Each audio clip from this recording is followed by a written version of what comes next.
اعوذ باللہ من الشیطان اللعین الرجیم بسم اللہ الرحمن الرحیم الحمد للہ رب العالمین الصلاة والسلام علی اشرف الانبیاء والمرسلین وعلی آلہ الطیبین الطاہرین المعصومین الذین اذہب اللہ عنہم الرجس وطہرہم تطہیرا اللہم صل علی محمد وآل محمد اللہم اخرجنا من الظلمات الوہم واکرمنا بنور الفہم اللہم افتح علینا ابواب رحمتک وانشر علینا خزائن علومک برحمتک یا ارحم الراحمین۔ عزیزان محترم، عرفان اسلامی کی تلاش کے عنوان پر ہماری آپ کے ساتھ گفتگو جاری ہے، اور آج کی گفتگو در واقع عرفانی موضوعات پر ہم نے اب تک جتنی بھی گفتگو آپ کے ساتھ کی ہے، چاہے وہ رسالہ لب لباب سے تعلق رکھتی ہو، چاہے وہ روح مجرد سے تعلق رکھتی ہو، یا چاہے عرفان اسلامی کی تلاش کے ان موضوعات سے متعلق رکھتی ہو، نہایت ہی اہم گفتگو ہے آج کی، اور آج کا درس نہایت ہی اہم ہے۔ اور در واقع آج کی گفتگو میں ہم گوشہ نشینی سے متعلق جو باطل انحراف اور سوچ اور طرز تفکر ایسے افراد میں جو عرفانیات میں دلچسپی رکھتے ہیں، تہذیب نفس اور سیر و سلوک میں دلچسپی رکھتے ہیں، جو تصوف میں دلچسپی رکھتے ہیں، ان تمام افراد کے لیے آج کی گفتگو نہایت ہی اہمیت رکھتی ہے۔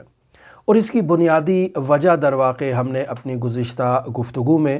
اور گزشتہ درس میں جو دو تاریخ اسلام میں موجود انحرافات کی مثالیں آپ کی خدمت میں پیش کیں، ایک خود رسول خدا صلی اللہ علیہ وآلہ وسلم کی حیات طیبہ میں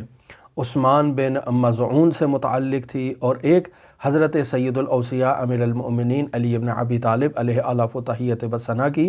حیات طیبہ میں حسن بصری سے متعلق تھی۔ در واقع آج کل کے دور میں یا اس سے پہلے قدیمی دور میں جتنے بھی افراد تہذیب نفس اور عرفانیات میں دلچسپی رکھتے ہیں، در حقیقت ان کے طرز عمل اور ان کی رفتار میں بہت حد تک مشابہت پائی جاتی ہے عثمان بن مظعون کے طرز عمل سے یا حسن بصری کے طرز عمل سے، اور یہ دونوں طرز عمل وہ طرز عمل ہیں جن کی حضرات اہل بیت علیہم السلام نے ہرگز تائید نہیں کی ہے۔ لہٰذا خود رسول خدا صلی اللہ علیہ وآلہ وسلم نے عثمان بن مظعون کے طرز عمل کی مذمت کی، اس کی اصلاح کی، اور اسے درست راستے کی طرف رہنمائی کی۔ اسی طرح حضرت سید الاوصیاء امیر المؤمنین نے حسن بصری کی رہنمائی کی، لیکن اس نے حضرت کی رہنمائی کو ٹھکرا دیا اور اس پر عمل نہیں کیا۔ پس در واقع آج کے دور میں جتنے افراد بھی تہذیب نفس، عرفانیات، سیر و سلوک یا تصوف میں دلچسپی رکھتے ہیں اور اس سلسلے میں اپنا قدم بڑھا رہے ہیں، جد و جہد کر رہے ہیں، جہاد بالنفس میں اپنا کردار ادا کر رہے ہیں، وہ اس بات پر توجہ کریں کہ اگر ان کی زندگی میں ان کا طرز عمل عثمان بن مظعون سے مطابقت رکھتا ہو، مشابہت رکھتا ہو، یا حسن بصری سے مطابقت اور مشابہت رکھتا ہو، تو یقین جانیں کہ حضرات اہل بیت علیہم السلام ان کے طرز عمل کی تائید نہیں کرتے، موافقت نہیں کرتے۔ اور اب تک جتنی بھی ہم عرفانی موضوعات پر گفتگو کر چکے ہیں، در واقع آج کی گفتگو ان تمام دروس کا نچوڑ بنتی ہے، اور ہم نے اپنی تمام اب تک کی گفتگو میں انہی موضوعات کی طرف توجہ دلائی ہے کہ عرفانیات صرف انسان کا ایک کونے میں، ایک گوشے میں بیٹھ کر جو ہے وہ اللہ کا ذکر کرنا، عبادت کرنا، اللہ پر توجہ کرنا، اللہ سے راز و نیاز کرنا، نمازیں پڑھنا، عبادتیں کرنا، وظائف کرنا، صرف یہی عرفانیات نہیں ہیں۔ لہٰذا آج کی گفتگو پر توجہ فرمائیں۔ ہمارے معاشرے میں بعض لوگ جو عرفانیات میں دلچسپی رکھتے ہیں، وہ اس بات کی طرف دلچسپی رکھتے ہیں کہ وہ کسی کونے خدرے میں بیٹھ کر اللہ کا ذکر کریں، دنیا و ما فیہا سے دوری اختیار کریں، اجتماع سے اور معاشرے سے اور لوگوں سے دوری اختیار کریں، زیادہ تر وہ اپنا وقت عبادت میں مصروف رکھیں، عبادت میں اپنا وقت گزاریں۔ ان کا استدلال کیا ہے؟ وہ دلیل کے طور پر یہ بیان کرتے ہیں کہ اللہ کا حقیقی تقرب اگر حاصل کرنا ہے تو انسان کو ذات خدا کے بارے میں قلبی توجہ کرنا چاہیے، انسان کو اپنے وجود کی گہرائی سے خداوند متعال پر توجہ کرنا ہے، خداوند متعال کی صفات، خداوند متعال کے افعال کے بارے میں غور و خوض کرنا ہے، اور اپنے وجود کی گہرائی سے خداوند متعال کی معرفت حاصل کرنا ہے، خداوند متعال سے وصال حاصل کرنا ہے، خداوند متعال سے انسان کا متصل ہونا، یہی عرفان حقیقی ہے۔ پس در واقع جس قدر انسان کسی کونے میں بیٹھ کر خداوند متعال پر توجہ کرے گا، اور جس قدر انسان کی توجہ زیادہ ہوگی، اس کا خداوند متعال سے تقرب بھی زیادہ ہوگا۔ پس وہ تقرب حاصل کرنے کے لیے کسی کونے میں بیٹھ کر دنیا سے دوری اختیار کرے، لوگوں سے دوری اختیار کرے، معاشرے سے دوری اختیار کرے، جسے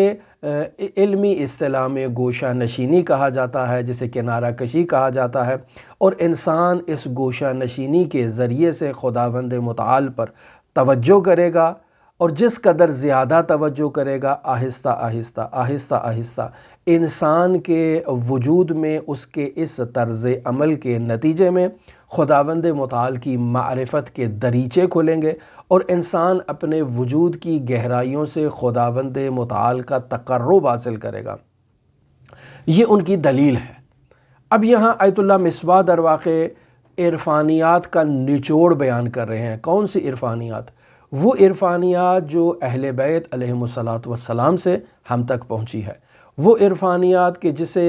فقہائے شیعہ بیان کرتے ہیں، جس عرفانیات کی فقہائے شیعہ ترویج کرتے ہیں، جس عرفانیات پر فقہائے شیعہ عمل کرتے ہیں، اور لوگوں کو ترغیب دلاتے ہیں کہ انسان مؤمن کا خداوند متعال سے رابطہ ہونا چاہیے، قلبی رابطہ ہونا چاہیے، دل کی گہرائیوں سے انسان کا خدا سے رابطہ ہونا چاہیے، انسان دل کی گہرائیوں میں خداوند متعال پر توجہ کرے، خداوند متعال کی صفات، خداوند متعال کے افعال پر توجہ کرے، انسان کے وجود میں خدا کی معرفت کے دریچے کھل جائیں گے، انسان کا خداوند متعال سے رابطہ برقرار ہو جائے گا، اور انسان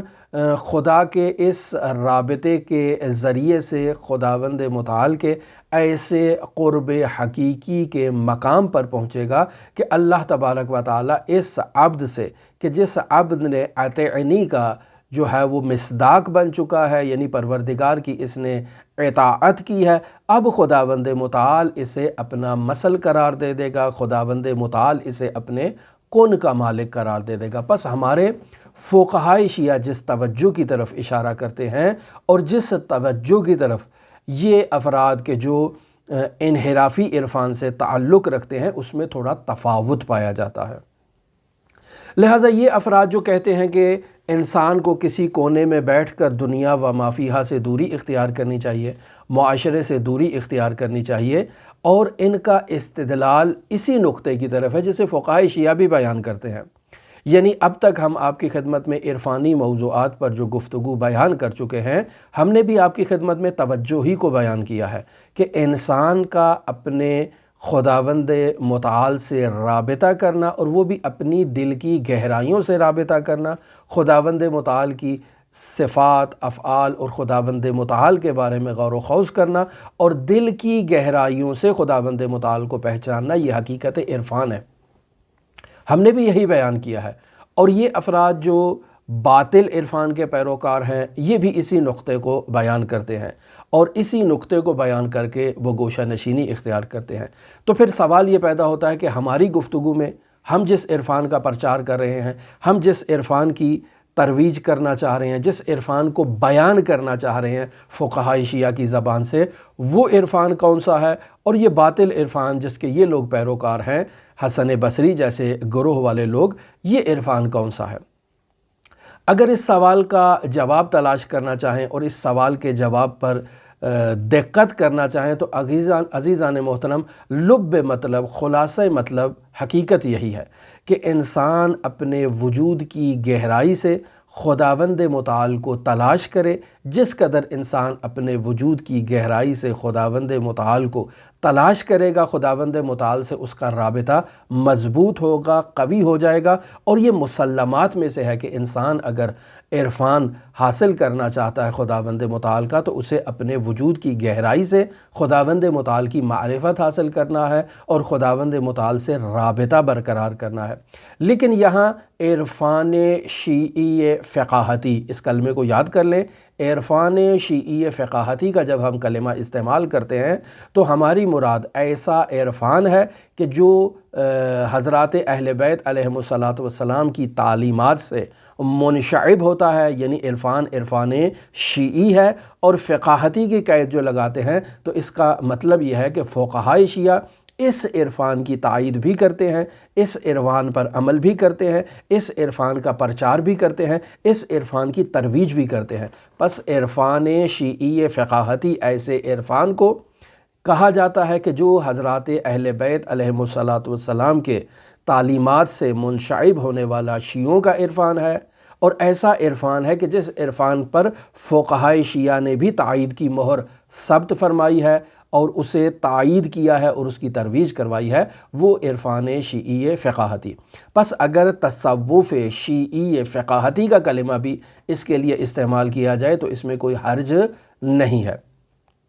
پس عزیزان محترم، در واقع انسان اپنے وجود کی گہرائیوں سے خداوند متعال کو پہچان کرے، خداوند متعال کی معرفت حاصل کرے، لیکن سوال یہ پیدا ہوتا ہے کہ انسان کے قلب جس کی گہرائی سے اس نے خداوند متعال کو تلاش کرنا ہے، اس کا کام صرف اور صرف توجہ کرنا ہے خداوند متعال کی طرف، اور اس کا کوئی کام نہیں ہے۔ یعنی خداوند متعال نے انسان کے وجود کی گہرائیوں میں صرف خدا کی توجہ ہی کو رکھ دیا ہے کہ انسان اس قلب سے خداوند متعال پر توجہ کرے، اور اس کے قلب کا کوئی کام خداوند متعال نے قرار نہیں دیا۔ کیا مکمل انسانیت یہی ہے؟ یعنی مکمل انسان اسے کہا جائے گا کہ جو اپنے وجود کی گہرائیوں سے خداوند متعال پر توجہ کرے،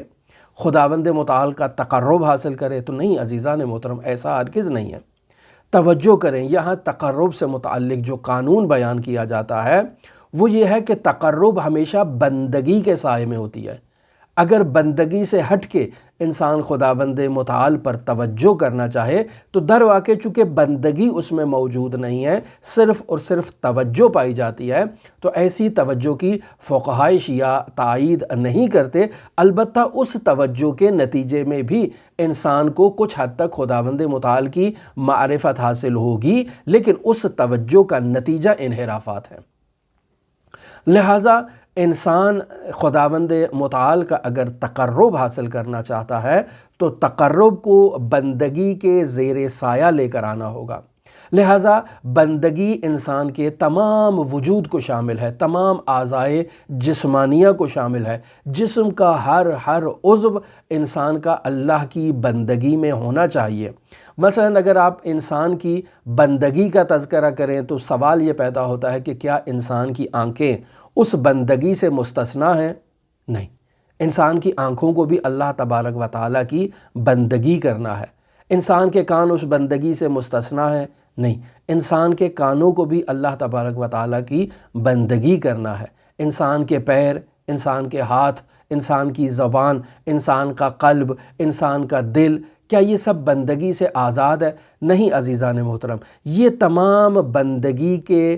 وظائف ان سے متعلق ہیں۔ ان تمام کو اللہ تبارک و تعالیٰ کی بندگی کرنا ہے، اور ان تمام اعضاء سے انسان نے بندگی پروردگار کا اظہار کرنا ہے، اور ان تمام اعضاء میں اللہ تبارک و تعالیٰ کی بندگی کو تجلی کرنا ہے، یعنی ان سے بندگی کا اظہار کرنا ہے۔ اور اگر انسان ان سے بندگی کا اظہار نہ کرے تو اس کا مطلب یہ ہے کہ انسان کامل نہیں بن سکتا۔ مثلا آپ دیکھیں کہ انسان کا دل ہے، اس دل کا کام توجہ کرنا بھی ہے، لیکن اسی دل کے اندر ایمان بھی موجود ہے، اسی دل میں احساسات و عواطف بھی موجود ہیں، اسی دل میں محبت بھی موجود ہے، اسی دل میں بغض اور عداوت بھی موجود ہے، اور اس کے علاوہ اور بہت ساری چیزیں اسی دل کے اندر موجود ہیں۔ اور انسان توجہ کرتا ہے خداوند متعال کی طرف، تو خداوند متعال پر توجہ کرنا اس دل کا ایک کام ہے۔ اس دل کے اور بہت سارے کام ہیں۔ اس دل کا کام ایمان لانا بھی ہے، اس دل کا کام محبت کرنا بھی ہے، اس دل کا کام بغض کرنا بھی ہے، اس دل کا کام احساسات و عواطف کو جگہ دینا بھی ہے۔ یہ سب کام اسی دل سے متعلق ہے۔ دل کا کام صرف اور صرف توجہ دینا نہیں ہے۔ پس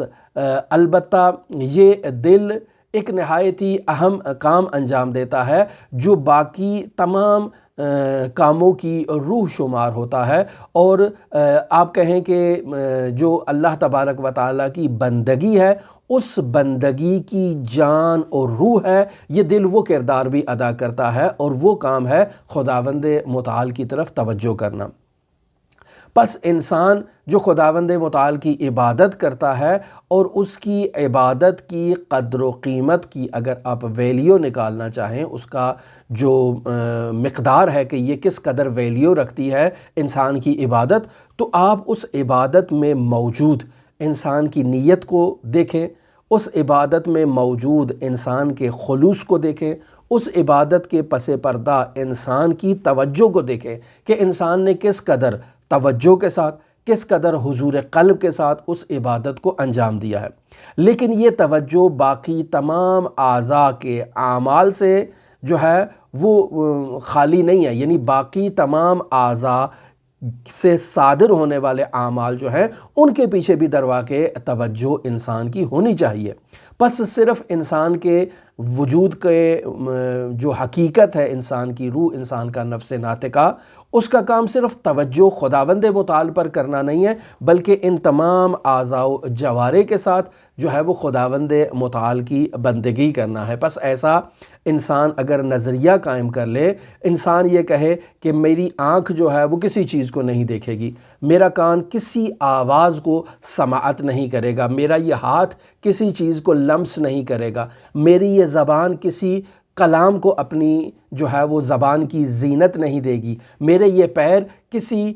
کام کی طرف جو ہے وہ حرکت نہیں کریں گے، بلکہ میں نے ان تمام اعضاء و جوارح کے افعال کو ترک کر کے ان سے جو کام لینا ہے وہ صرف بندگی کا کام لینا ہے۔ لہٰذا ایک کونے میں، ایک خدرے میں، ایک کونے میں، گوشے میں بیٹھ کر میں صرف خداوند متعال کی طرف توجہ کروں گا، خداوند متعال کا ذکر اللہ اللہ اللہ بیٹھ کر کرتا رہوں گا۔ در واقع یہ طرز عمل وہی ہے جو وہ مرتاض ہندو بیٹھ کر ایک کونے میں آلتی پالتی مار کر بیٹھ جاتے ہیں، یوگا کی حالت میں بیٹھ جاتے ہیں اور دل سے اوم اس طرح کی آواز نکالتے ہیں۔ پس ہمارے کام میں اور ان کے کام میں کیا فرق ہو گیا؟ ہم بھی تو وہی کام کر رہے ہیں جو وہ کام کر رہے ہیں، منتہا وہ اوم کا کلمہ استعمال کرتے ہیں، ہم یا اللہ یا اللہ یا لا الہ الا انت سبحانک انی کنت من الظالمین کا کلمہ استعمال کرتے ہیں، ہم درود شریف پڑھنا شروع کر دیتے ہیں، یا اس قسم کے جو الفاظ یا کلمات جو روایات کے ذریعے سے بیان کیے گئے ہیں، ہم اپنا فوکس ان کلمات پر جو ہے وہ ڈالتے ہیں، ہم اوم کا کلمہ استعمال نہیں کرتے۔ پس در واقع ہم بھی وہی کام کر رہے ہیں جو در واقع وہ مرتاض ہندو کرتے ہیں، اور ایک کونے میں بیٹھ کر جس طرح سے وہ اوم کا جو ہے وہ تکرار کرتے ہیں، ہم وہاں بیٹھ کر جو ہے وہ اللہ کا ذکر کر رہے ہیں۔ تو در واقع کام تو وہی ہے۔ انسان گوشہ نشینی اختیار کرے مسلمان ہونے کی حیثیت سے، شیعہ ہونے کی حیثیت سے، یا سنی ہونے کی حیثیت سے، اور اللہ تبارک و تعالیٰ کا ذکر کرے، دنیا و ما فیہا سے دوری اختیار کر لے، معاشرتی وظائف سے دوری اختیار کر لے، تو یہی کام تو وہ سادھو بھی کر رہا ہے، وہ بھی دنیا و ما فیہا اور معاشرے سے دوری اختیار کرتے ہوئے خداوند متعال کا ذکر کر رہا ہے۔ یہ انسان کہتا ہے کہ میں رات کو اللہ تبارک و تعالیٰ کا ذکر کرتا ہوں، اللہ تبارک و تعالیٰ سے راز و نیاز کرتا ہوں، اللہ تبارک و تعالیٰ کی عبادت کرتا ہوں۔ عزیزان محترم، یہاں میں آپ کی خدمت میں بیان کرتا چلوں، کیا کبھی آپ نے اس بات کی طرف غور و فکر کیا ہے کہ سارا دن انسان جو اپنی زندگی بسر کرتا ہے دن کے وقت، اور جو انسان رات کو وقت بتاتا ہے، ان دونوں اوقات میں اگر تفاوت کو محسوس کیا جائے تو رات کو سکون ہے، دن کو سکون نہیں ہے۔ یعنی انسان اگر دن کو کسی کے ساتھ گفتگو کرتا ہے تو انسان کی آواز جو ہے وہ اتنا گونج پیدا نہیں کرتی ہے، لیکن رات کو اگر انسان کسی سے گفتگو کرتا ہے تو اس کی آواز میں ایک گونج ہے، ایک ارتعاش ہے، ایک بلندی پائی جاتی ہے۔ اس چیز کی طرف کبھی غور کیا ہے کہ دن میں تھوڑا جو ہے وہ انسان کی آواز میں گونج نہیں ہے نسبت اس کا اگر تقابل کیا جائے یا مقایسہ کیا جائے رات کی آواز سے، چونکہ رات میں سکون اور جو ہے وہ نہایتی اطمینان کی کیفیت پائی جاتی ہے، جبکہ دن میں دنیا بھر کی آوازیں جو ہیں وہ انسان کا پیچھا کرتی ہیں۔ صرف میں ہی تو بولنے والا نہیں ہوں، پرندے بول رہے ہیں، میرے علاوہ دوسرے حیوانات بول رہے ہیں، کہیں ٹیلی ویژن کی آواز ہے، کہیں ریڈیو کی آواز ہے، کہیں انٹرنیٹ سے متعلق آوازیں ہیں، اور مختلف جو ہے وہ آوازیں ان دن کو اپنا کردار فعال ادا کرتی ہیں۔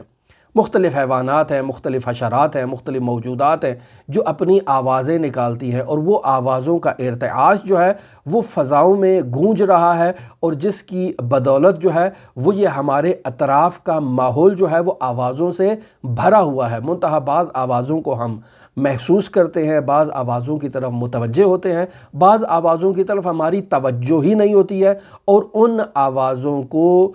پہچاننے کے لیے اور ان آوازوں کی موجودگی کو درک کرنے کے لیے انسان کو خاص قسم کے آلات کا استعمال کرنا ہوگا، اور ان آلات کے ذریعے سے، ابزار کے ذریعے سے انسان جو ہے وہ توجہ کو دیکھے گا کہ آیا میری آواز کے علاوہ بھی میرے اطراف کے ماحول میں اور بہت ساری آوازیں ہیں یا نہیں ہیں۔ تو انسان کو اس چیز کی طرف توجہ ہوگا کہ دن کے ٹائم جو ہے وہ مصروف ٹائم ہے، مشغول ٹائم ہے، مختلف آوازیں موجود ہوتی ہیں جو انسان کو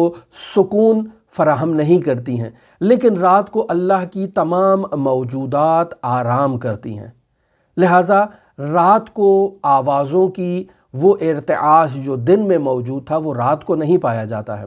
لہٰذا رات کے وقت اگر انسان اپنی آواز کو نکالتا ہے تو انسان یہ محسوس کرے گا کہ میری آواز میں تھوڑا گونج ہے، یعنی میں تنہا اگر بات کر رہا ہوں اور میرے علاوہ کوئی بات نہیں کر رہا ہے تو میری آواز واضح اور شفاف انداز میں کوئی بھی سن سکتا ہے۔ وہاں اگر کمرے میں کوئی بھی افراد موجود ہوں یا ماحول میں کوئی بھی افراد موجود ہوں، یا جیسے میں آپ کے پاس ابھی گفتگو کر رہا ہوں تو میری آواز اگر رات کے وقت ہو تو اس آواز کی جو گونج ہے وہ ممکن ہے ہمسایوں کے گھروں تک بھی جائے، اور ہمسائے بھی محسوس کریں کہ بھئی ہمارے ہمسائے میں کوئی شخص گفتگو کر رہا ہے۔ یعنی رات کو آواز کی گونج شدت اختیار کر جاتی ہے دن کی نسبت، کیونکہ دن میں دوسری آوازیں بھی موجود ہوتی ہیں، لہٰذا انسان کی آواز کا ارتعاش جو ہے وہ زیادہ اس کا اظہار نہیں ہو پاتا، لیکن رات کو وہ اظہار زیادہ ہوتا ہے۔ اس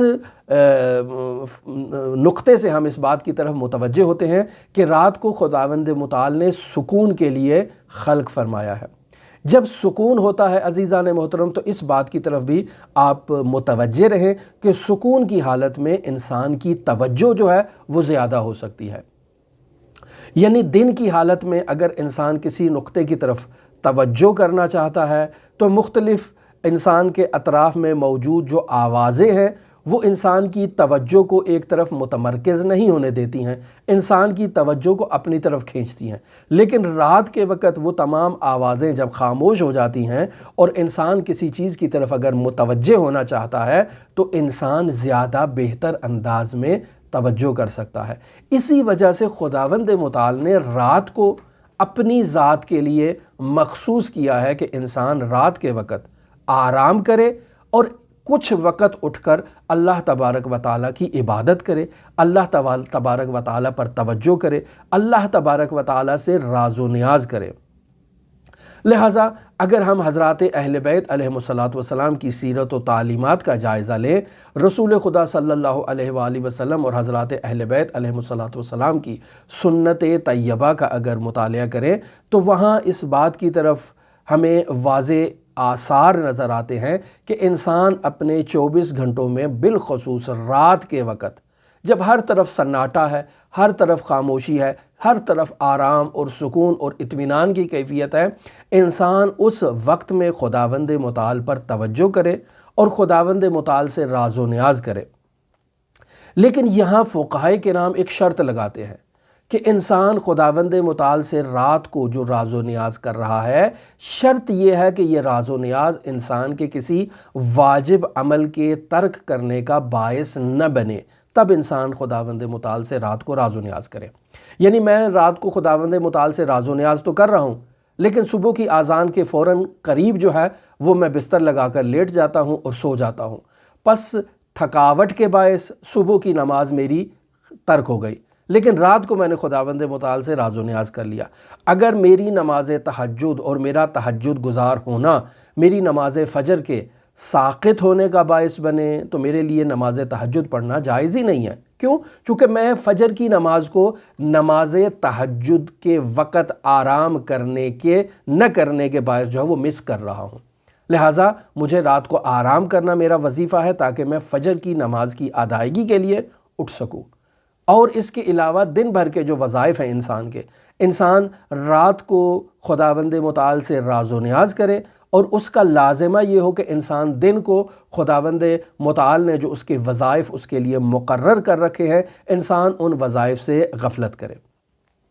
لہٰذا رات کے وقت حضرات اہل بیت علیہم السلام کی تعلیمات میں یہ بات بخوبی معلوم ہوتی ہے کہ رات کے وقت انسان کو وقت نکالنا چاہیے، خداوند متعال پر توجہ کرنی چاہیے، اور جس قدر انسان آدھی رات گزرنے کے بعد اپنا نرم گرم بستر کو چھوڑ کر خداوند متعال کے سجدے میں چلا جاتا ہے، خداوند متعال سے راز و نیاز کرتا ہے اور خداوند متعال کی بارگاہ میں تضرع کرتا ہے، تہجد گزاری کرتا ہے، نماز پڑھتا ہے، اور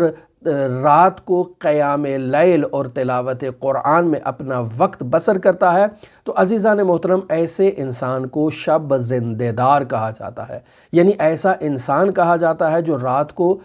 احیا کر رہا ہے، رات کو زندہ کر رہا ہے، اور رات کو زندہ کر رہا ہے تاکہ فجر کی نماز بھی اسی احیاء شب کے ساتھ ادا کرے۔ اور پھر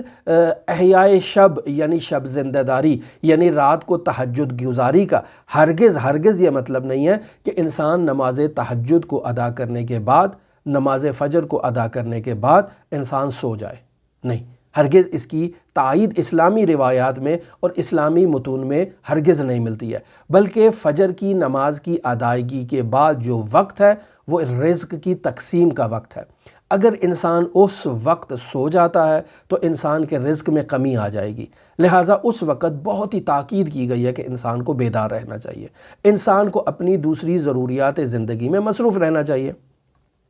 لیکن انسان ساری رات خدا کی عبادت کرے، فجر کی نماز کو ادا کرے اور اس کے بعد بستر لگا کر سو جائے،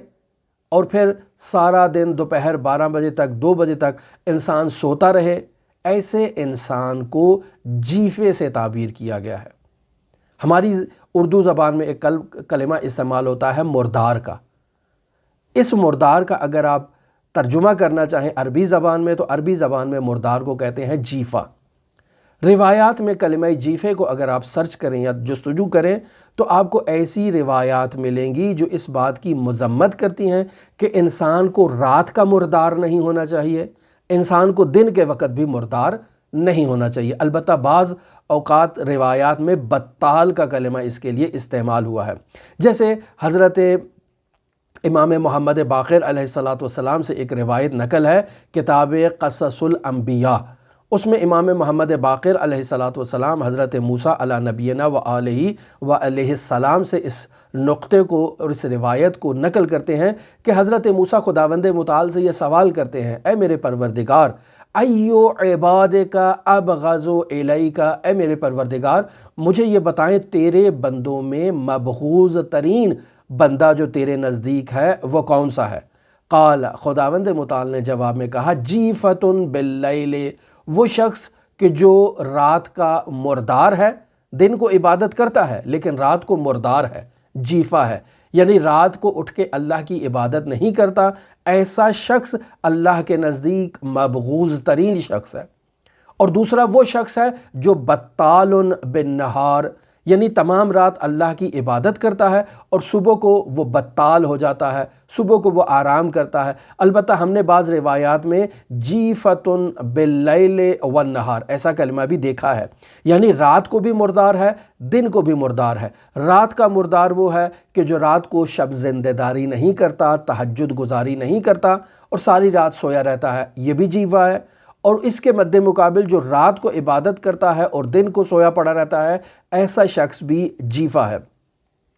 تو پس بعض لوگ یہ تصور کرتے ہیں کہ انسان رات کو اللہ کی عبادت کرے اور دن کو جو ہے وہ آرام کرے۔ اگر انسان ایسا طرز عمل اپنائے گا عزیزان محترم، تو سوال یہ پیدا ہوتا ہے کہ روزمرہ زندگی کے جو اخراجات ہیں انسان کی معیشت سے متعلق، وہ کس وقت انسان نے انجام دینے ہیں؟ کیا خداوند متعال نے امرار معاش کو اور کسب و کار کو انسان پر واجب قرار نہیں دیا ہے کہ انسان اپنی روزی روٹی کے لیے جد و جہد کرے؟ وہ انسان کس وقت کرے گا اگر وہ بطال نہار کا مصداق ہوگا یا جیفۃ بالنہار کا مصداق ہوگا؟ یا اس کے علاوہ عزیزان محترم علم حاصل کرنا، علم کی تلاش کرنا، علم کی جستجو کرنا، یہ انسان نے کس وقت اس کام کو انجام دینا ہے اگر انسان سارا دن سویا پڑا رہے گا تو؟ یا امر بالمعروف کرنا اور نہی عن المنکر کرنا جو انسان پر واجب ہے، یہ انسان نے کس وقت کرنا ہے؟ سارا دن تو وہ سویا ہوا ہے، یا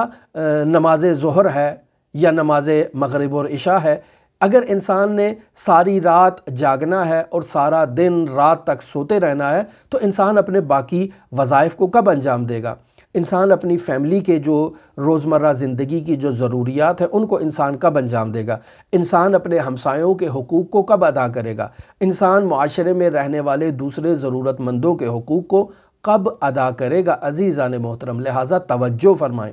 یہ لوگ جو تصور کرتے ہیں کہ عرفان کا مطلب ساری رات اللہ تبارک و تعالیٰ کی عبادت کرنا ہے، یہ لوگ جو تصور کرتے ہیں کہ انسان کا کسی کونے میں بیٹھ کر اللہ کا ذکر کرنا، اللہ سے راز و نیاز کرنا، یہ عرفان ہے، تو در واقع یہ خود کو جو ہے وہ دوسرے گناہوں میں جو ہے وہ مبتلا کر رہے ہیں۔ یعنی خود یہ تصور کر رہے ہیں کہ میں ساری رات اللہ کی عبادت کرتا ہوں، میں ساری رات اللہ تبارک و تعالیٰ سے راز و نیاز کرتا ہوں، میں اپنے کانوں کو جو ہے وہ غیبت کی طرف آمادہ نہیں کرتا ہوں، چونکہ میرا کسی سے کوئی واسطہ ہی نہیں ہے، کسی سے تعلق ہی نہیں ہے، کسی سے میل جول ہی نہیں ہے، تو میں غیبت کی آواز کہاں سے سنوں گا؟ لہٰذا میں غیبت سے خود کو محفوظ کر رہا ہوں۔ میری آنکھیں کسی نامحرم کو مشاہدہ نہیں کر رہی ہیں، میری آنکھیں کسی غلط آواز کو یا غلط تصویر کو مشاہدہ نہیں کر رہی ہیں، چونکہ میں کونے خدرے میں بیٹھا ہوں، اللہ کا ذکر کر رہا ہوں، لہٰذا میں گناہوں سے خود کو محفوظ رکھے ہوئے ہوں، پس میں در واقع عارف ہوں یا در واقع میں صوفی ہوں؟ عزیزان محترم ایسا عارف، ایسا صوفی اسلام کو نہیں چاہیے۔ یہ تنہا بیٹھا ہوا ہے ایک کونے میں، لیکن بہت سے واجبات کو ترک کر رہا ہے۔ مثلا امر بالمعروف اور نہی عن المنکر واجب الہی ہے، فروعات دین میں شامل ہے، یہ اس واجب کو ادا نہیں کر رہا ہے، پس کیسے کہہ سکتا ہے میں عارف ہوں؟ یا یہ جو ہے وہ معاشرے میں اصلاح کے لیے، معاشرے کی جو فلاح و بہبود کے لیے، ہمسایوں کے حقوق کی ادائیگی کے لیے، اپنی فیملی کے حقوق کے ادائیگی کے لیے، اپنے خاندانی اور قبیلئی حقوق کی ادائیگی کے لیے قیام نہیں کر رہا ہے، تو در واقع گناہ میں مبتلا ہے نا۔ چونکہ اس کا وظیفہ تھا، اس نے اپنے وظیفے کو ترک کیا، تو در واقع ترک وظیفے کی نتیجے میں یہ گناہ میں مبتلا ہو گیا۔ تو وہ جو گناہ اس نے ترک کیے ایک تنہائی میں بیٹھ کر، اور ان گناہوں کو ترک کرنے کے نتیجے میں بہت سے اور گناہ اس نے انجام دے دیے، تو کیا وہ گناہ ارزش رکھیں گے؟ گناہوں کو ترک کرنا ارزش رکھتا ہے، ویلیو رکھتا ہے؟ کیا وہ عرفان اور وہ عبادت کے جو تنہا بیٹھ کر انجام دے رہا ہے وہ ارزش رکھتا ہے، وہ ویلیو رکھتا ہے؟ نہیں عزیزان محترم، اس کی کوئی ارزش اور کوئی ویلیو نہیں ہے۔ لہٰذا آپ دیکھیں عرفانی مسلک اگر آپ درست انداز میں سمجھنا چاہتے ہیں تو عرفانیات یہ ہے کہ انسان عبادت کے وقت عبادت کرے، انسان گناہوں کو ترک کرے، انسان اپنے معاشرتی حقوق کو، معاشرتی وظائف کو ادا کرے، تب جا کر انسان اگر اپنے ان تمام وظائف کی ادائیگی میں اللہ تبارک و تعالیٰ کو مقدم رکھے گا، قربتاً اللہ ان تمام وظائف کو انجام دے گا، حضور قلب سے، اس کے وجود کی گہرائیوں سے ان تمام وظائف کی ادائیگی میں اس کی توجہ خداوند متعال تک پہنچنا ہوگی، تب ایسا انسان واصل اللہ بن جائے گا، تب ایسا انسان اگر کمال کے مرحلے پر پہنچے گا تو اسے عرفانیات میں، عرفان شیعی فقاہتی میں انسان کامل کہا جائے گا۔ وہ کونے میں بیٹھا ہوا شخص انسان کامل نہیں بن سکتا ہے۔ پس حقیقت میں انسان حق متعال تک پہنچے، یہی انسان کامل ہے۔ یہاں عزیزان محترم ایک شبہ بھی ایجاد جو ہوا ایسے عرفاء سے متعلق جو صوفی ہیں، یا ایسے عرفاء سے متعلق جو کونے خدرے میں بیٹھ کر گوشہ نشینی اختیار کرتے ہیں، ان لوگوں سے متعلق یہ شبہ ایجاد ہوتا ہے۔ وہ یوں کہتے ہیں کہ اللہ تبارک و تعالیٰ کی عبادت کرنے کا مقصد کیا ہے؟ انسان بندگی اختیار کرے۔ بندگی کا مقصد کیا ہے؟ انسان خداوند متعال تک پہنچ جائے۔ پس میں جو کونے میں بیٹھ کر اللہ کا ذکر کر رہا ہوں، راز و نیاز کر رہا ہوں، شب زندہ داری کر رہا ہوں، رکوع و سجود میں اپنا وقت گزار رہا ہوں، اب میں اللہ سے واصل ہو چکا ہوں۔ جب واصل ہو چکا ہوں تو اب یہ نماز میرے اوپر واجب نہیں رہی ہے، یہ روزہ رکھنا میرے اوپر واجب نہیں ہے، یہ زکوٰۃ دینا، خمس دینا، یہ تمام جو وظائف الہیہ ہیں، یہ شریعت جو ہے یہ شریعت فقہ اکبر سے تعلق، اصغر سے تعلق رکھتی ہے۔ اب میں اکبر میں داخل ہو چکا ہوں، لہٰذا یہ وظائف میرے اوپر واجب نہیں ہے۔ عزیزان محترم، یہ شبہہ ایسے افراد کے لیے پیش آتا ہے، لہٰذا وہ ان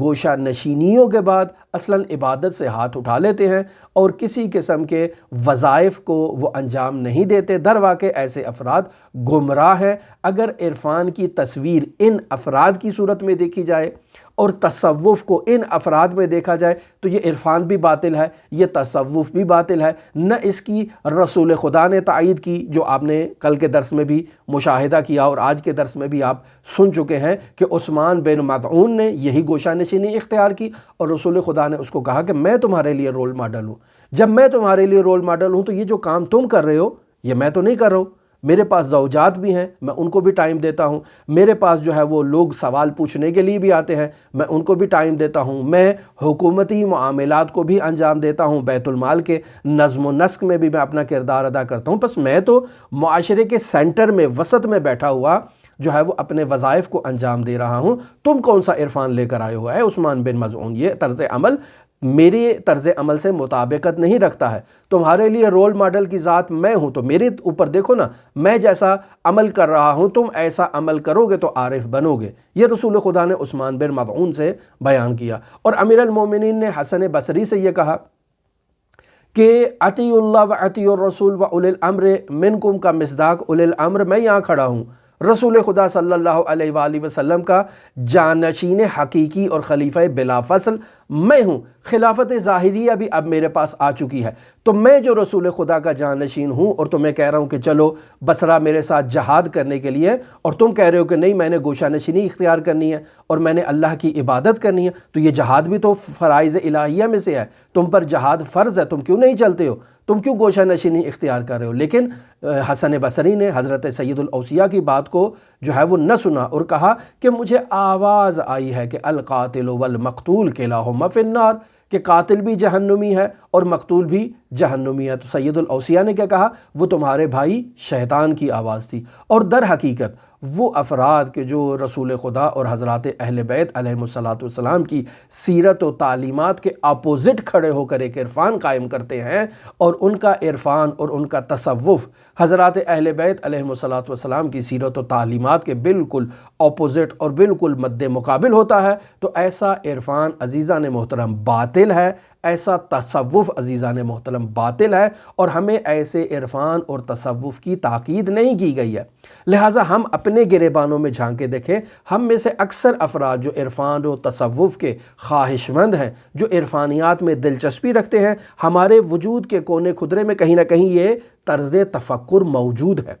ہم دعاؤں کی تلاش میں رہتے ہیں کہ یہ دعا پڑھی جائے، یہ دعا پڑھی جائے، یہ سورہ پڑھی جائے، یہ سورت پڑھی جائے، یہ وظیفہ انجام دیا جائے، یہ وظیفہ انجام دیا جائے، اس ورد کو کرنا ہے، اس ورد کو کرنا ہے، فلاں نماز پڑھنی ہے، اور سارا دن ہم اپنا جو ہم و غم ہے وہ انہی چیزوں میں لگا دیتے ہیں کہ رسول خدا نے فلاں صحابی سے یہ ذکر بیان کیا، میں اس ذکر پر عمل کروں، امام نے فلاں صحابی کو یہ نماز بتائی تھی، میں نے یہ بھی نماز پڑھنی ہے۔ تو عزیزان محترم، حضرات اہل بیت علیہم السلام نے اگر افراد کو کوئی چیز تعلیم دی ہے تو وہ مخاطب کی ظرفیت اور صلاحیت کے پیش نظر اس کو کوئی وظیفہ دیا ہے۔ وہ وظیفہ میرے لیے نہیں ہے، میرے وظائف یہی ہیں جو روزمرہ زندگی میں فقہا بیان کرتے ہیں، اور واجبات پر عمل کرنا اور محرمات کو ترک کرنا بہت خوبصورت وظیفہ۔ آیت اللہ بہجت بیان کرتے تھے، واجبات پر عمل کرو، محرمات کو ترک کرو۔ یہ پہلی سٹیج ہے عرفانیات کی، جسے ملا حسین قلی حمدانی نے بیان کیا۔ اور مراقبے کی بھی پہلی سٹیج یہی ہے کہ انسان خیال رکھے تمام دن کہ کوئی واجب اس سے ترک نہ ہونے پائے اور کسی حرام کے وہ نزدیک نہ ہو۔ یہ ہے مراقبے کی پہلی سٹیج۔ جو انسان اس سٹیج سے آگے نکلتا ہے، اب اسے کہا جائے گا کہ تم مستحبات پر بھی توجہ دو، تم مکروہات سے بھی اجتناب کرو۔ لیکن اول تو ہم پہلی سٹیج میں ہی پھنس جاتے ہیں۔ عزیزان محترم، امر بالمعروف کرنا واجب الہی ہے، ہم اس سے دوری اختیار کرتے ہیں۔ معاشرے کے امور کو انجام دینا، ہم اس سے دور رہتے ہیں۔ معاشرے کی سیاست سے ہم دور رہتے ہیں، ہم اسلامی سیاست سے دور رہتے ہیں۔ ہم کہتے ہیں کہ اسلام کا سیاست سے کیا تعلق ہے؟ ہم ضرورت مندوں اور محتاجوں کی مدد کرنا یا ان کے بارے میں غور و فکر کرنا، اس سے ہم دور رہتے ہیں۔ تو یہ ہمارے وظائف ہیں نا عزیزان محترم، جن سے ہم دوری اختیار کر رہے ہیں۔ تو ایسا عرفان تو در واقع وہی عثمان بن مظعون کا عرفان ہے، وہی حسن بصری کا عرفان ہے۔ اور اگر عرفانیات یہی ہیں تو عزیزان محترم سوال یہ پیدا ہوتا ہے رسول خدا نے ایسا عرفان کیوں نہیں اپنایا؟ سوال یہ پیدا ہوتا ہے کہ حضرت سید الاوصیاء امیر المؤمنین نے ایسا عرفان کیوں نہیں اپنایا؟ حضرات اہل بیت علیہم الصلاۃ والسلام جو تقرب اللہ اور خدا تک پہنچنے کا راستہ ہم سے بہتر جانتے ہیں اور ہمیں تعلیم دے رہے ہیں، وہ ہستیاں ایسا عرفان کیوں نہیں اپنا رہی ہیں؟ عزیزان محترم، حضرت سید الشہداء امام حسین عالی مقام جو کربلا گئے اپنے اہل بیت علیہم الصلاۃ والسلام کے ہمراہ، وہ کربلا کیوں گئے؟ وہ امام حسن مجتبیٰ کی امامت کے آغاز ہی سے گوشہ نشینی اختیار کرتے اور اللہ کی عبادت میں اپنا وقت گزارتے، اور امام حسن مجتبیٰ کی شہادت کے بعد بھی جو 10 سال امام حسین علیہ الصلاۃ والسلام نے حاکم شام کے ساتھ جو وقت گزارا، اس وقت میں بھی امام صرف اپنی عبادت میں وقت گزارتے۔ اگر ایسا طرز عمل اپناتے امام اپنی تمام زندگی میں تو کربلا کا واقعہ ہی رونما نہیں ہونا تھا۔ امام کو اصلاً مدینے سے ہجرت کرنے کی بھی ضرورت ہی نہیں تھی، چونکہ ان لوگوں کو معلوم تھا کہ اس شخص کا دنیا سے اب کوئی تعلق ہی نہیں ہے۔ اس شخص کا در واقع دنیا سے تعلق نہیں ہے، یعنی دین سے بھی کوئی تعلق نہیں ہے۔ کیوں؟ چونکہ یہ شخص تمام تر اپنے وظائف الہیہ کو ترک کر کے کونے میں بیٹھا ہے، اور ایسا طرز عمل امام حسین عالی مقام نے نہیں اپنایا۔ لہٰذا آپ دیکھیں کہ امام حسین عالی مقام کی تعلیمات میں یہ بات واضح طور پر ملتی ہے کہ اگر میں زمین کی گہرائیوں میں بھی چلا جاؤں تب بھی یہ مجھے وہاں سے نکال کر جو ہے یہ مجھے شہید کریں گے اور مجھے قتل کریں گے۔ کیوں؟ چونکہ امام اپنے وظائف الہیہ کو ادا کر رہے ہیں۔ پس اگر سیر و سلوک کو دیکھا جائے تو عزیزان محترم، سیر و سلوک انسان کے تمام وجودی ابعاد کے ساتھ ہونی ہے۔ اگر انسان نے خداوند متعال پر توجہ کرنا ہے تو انسان کے قلب اور اس کی حقیقت کا ایک کام توجہ ہے۔ اس میں محبت الہیہ بھی موجود ہے، اس میں خاندان کے افراد سے محبت بھی موجود ہے، اس کے وجود میں خاندان کے افراد سے متعلق جو احساسات ہیں وہ بھی موجود ہیں، اور ان سے متعلق وظائف بھی اس نے ادا کرنا ہے۔ لہٰذا اگر وہ اپنے قلب کی گہرائیوں کو یہ تصور کرے کہ اس کے قلب کی گہرائیوں کا کام صرف اور صرف خدا پر توجہ کرنا ہے، باقی تمام جو انسان کے جسمانی اعضاء ہیں یا جو انسان کے وجودی ابعاد ہیں ان تمام کو اس نے نظر انداز کر دینا ہے، تو در واقع یہ انسان نہیں ہے، یہ در واقع حیوان ہے۔ کیوں؟ چونکہ اس نے انسانیت کی تمام اقدار کو اپنے وجود سے خالی کر دیا ہے، اور صرف ایک چیز کو جو اس کے وجود کے جو حصے ہیں ان میں سے ایک حصہ ہے اور وہ توجہ خداوند متعال ہے، اس پر اس نے اپنا فوکس کر رکھا ہے۔